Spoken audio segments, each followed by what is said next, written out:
demystify astrology for you. I want you to understand that the oldest of all techniques, according to me, for understanding and predicting situations and events here or on the earth is unquestionably astrology. Now, astrology is very, very closely linked with astronomy. Now, we have 12 full moons in a year. So, every 12 full moons, as we now call them the seasons, would return clockwise. Now, this information was vital to our ancestors because they could use it to prepare for different seasons.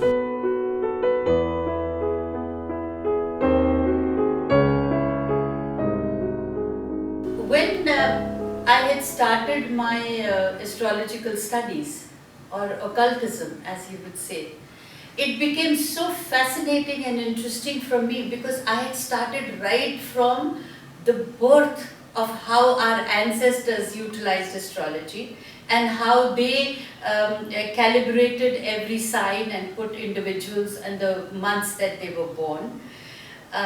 Aries, I remembered, then the Taurus, and then came the Gemini, the twins. Now, if you see the astrological symbol of the Geminis is the twins and the duality. And the dates are from May 22nd to June 21st.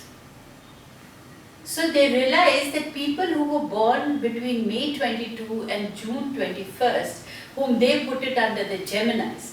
Now when Gemini finally arrived, when this month finally arrived, the necessity to concentrate solely on the compelling duties of planting had somewhat subsided. See, when spring came in, they were vibrant.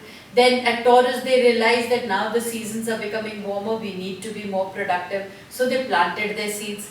Now come May 22nd to June 21st, they realized that those compelling duties of planting are somewhat subsided.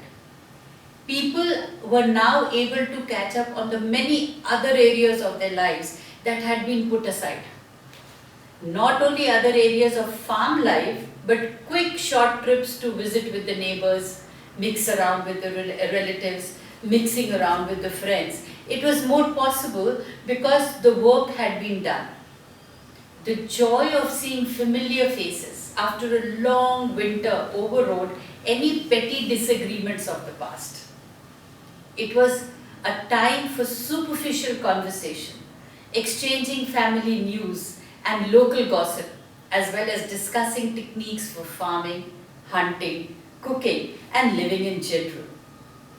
So you understand how communication became a strong point for the Geminis. So people born under those particular sign, they're very communicative and they communicate very well. Their social skills are very good. Now the associations that add to a Gemini, they came to rule duality in general, feeling two emotions at the same time. Communication, mainly by speaking and writing, basic learning. The restlessness, the short trips, neighbors and relatives. Now, at this particular moment, we can connect that at times when we are mixing around with our neighbors, with our relatives or with our friends, we necessarily not speak what we want to speak. So we become dual by nature, right? We do not think and speak, we just speak what is appropriate. And Geminis know about this. So this came very naturally to the Geminis, that communication. How do I communicate and connect with people? Because that was the main theme during those months. Now the part of the body ruled by Gemini is in the hands.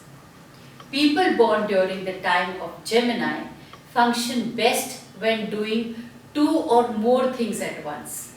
Taking care of their business as well as the personal life. The sun, it travels through all these 12 zodiac signs and it comes back to spring. So the return of the sun to the portion of the zodiac occupied by the constellation Aries marked the return of the spring, and so the cycle began again from the Aries, then the Taurus, then the Gemini, then the Cancer, then the Leo, Virgo, Libra, Scorpio, Sagittarius, Capricorn, Aquarius, Pisces and back to Aries. It's like a clockwork precision.